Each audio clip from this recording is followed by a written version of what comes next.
Yeah, I think him being the seventh or eighth best in the SEC, I don't think we're going to see that. I think he's going to live somewhere in the top three of SEC play when it's all said and done.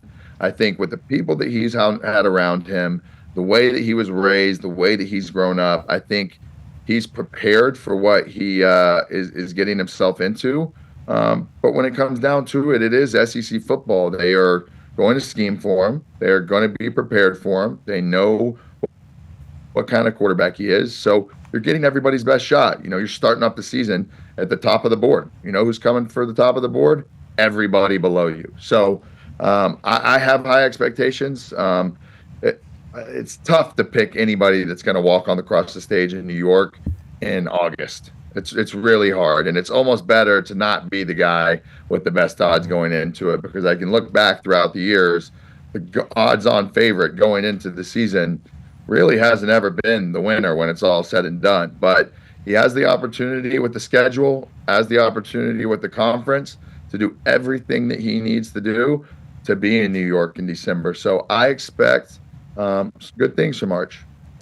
I hope he goes on and does it. Yeah, that would be awesome. I hope he goes off. I hope he goes off. Dude, the hype is crazy. Obviously, I've known him since he was a kid, but like everything else, I've known of him since he was a kid. I haven't known him throughout his entire life, but you get it. It's like, if he just goes off, the mental toughness, that's why, like, for guys like you, especially whenever you were down there in Texas A&M, it was like everybody on earth was expecting you to have a huge game. It's like, hey, one-up yourself from last week, bro. And you just continue to do that. The mentality that it takes to do that week in, week out, especially with all the distractions, which we got a chance to see a lot of yours. I couldn't even imagine if nowadays NIL, I'm sure you've done the math, I'm sure you've been asked about it, but like the NIL world for Money Manziel would have been outrageous. Oh my God. Think about Cash App, all the money. Yeah, everything. Literally the money companies would want to be with.